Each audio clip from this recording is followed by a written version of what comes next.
nowadays everything is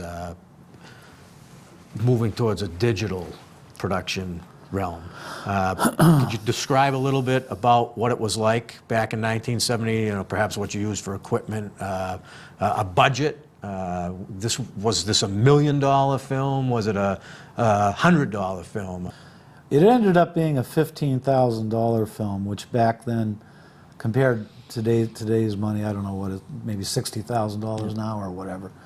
But it was done on 35 millimeter on an extremely low budget.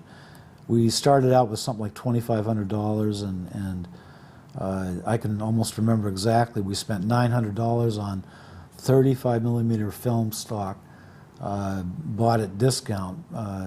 Basically, the film was ends of studio productions, which shows in the production. You can see the stocks vary. In fact, some of the film seems a little bit out, what do you call that? Out of date? Not flashing. Out of date. Yeah, light flashing. That's one of the things, though, that appealed to me about it. Again, going back to the purist perspective, seeing the little variances in light. It gave it a period piece. Now, you could, let's say, fake it and say that you, as a director, planned that to make it look period. I suppose anybody that remembers back then, if you loaded your 8 millimeter camera, but you didn't do it under a blanket well enough, you'd get a little flashing on the edges of the film and that kind of thing. A Voyage to Arcturus. It's based on a novel by David Lindsay, which was written in... It was first published in 1920. Okay. David Lindsay was an unsuccessful author in his lifetime, but in the years after his death in the early 1940s, I believe, 45 or so, Arcturus has seen many generations of fans. It's been a cult science fiction classic, basically because it broke new ground. Up till 1920, science fiction was Jules Verne, H.G. Wells. Edgar Rice Burroughs was just starting, I think, around that time. But David Lindsay wrote a book that inspired J.R.R. Tolkien and C.S. Lewis in their writings, Lord of the Rings, of course, and all that. In fact, they acknowledged David Lindsay's Voyage to Arcturus as their inspiration. He broke new ground in the science fiction literary field as far as a fantasy. He was the first to use the device of going to another planet to rip off all bounds of social, religious, or any kind of convention, and do a book that basically is a metaphor for psychological concepts, for mystical concepts.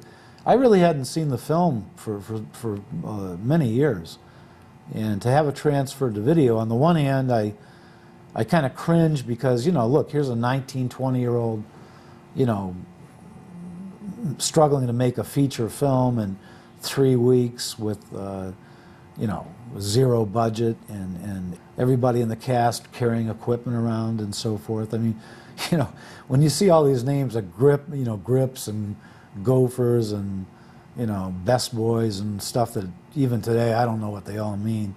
We were all Grips and Gophers and Best Boys and caterers and so forth. And yeah, it was a labor of love for all of us. And nobody was too big a star to, carry around equipment and so forth. And it's a whole different world than picking up a mini DV or any kind of video camera and being able to look at it instantly and everybody gather around the actors and say, gee, I don't like the way I did this or that, and would you mind doing it, and yeah, the most I really could do working with the actors was, before we shot, we worked together and ran through all the scenes and made sure everybody understood what was going on and what their part was in the scene.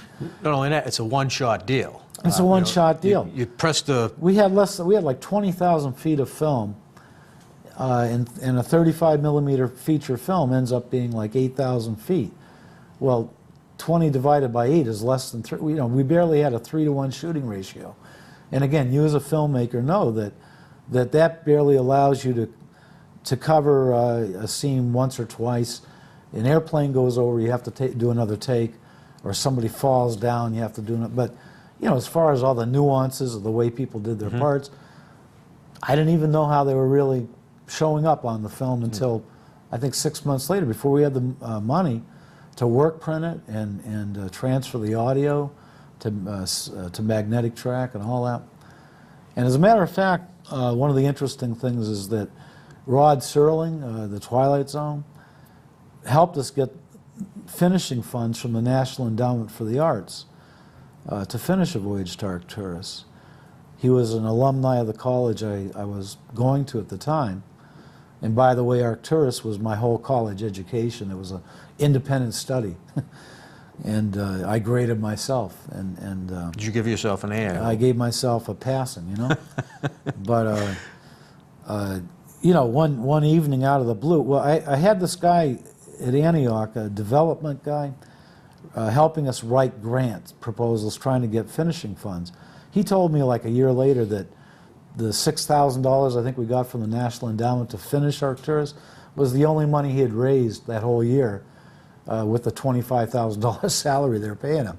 But anyway, somehow he got through the alumni people to Rod Serling, and out of the blue one evening, I'll never forget, one evening the phone ringing in Yellow Springs, Ohio, and picking it up, and the guy says, "Hi, is this, you know, Holloway?" I said, "Yeah." And he goes, "This is Rod Serling." And I recognized the voice from being a 9 or 10-year-old watching the Twilight Zone. I mean, first run Twilight Zone week after week on CBS on Friday nights at 10 o'clock or whatever.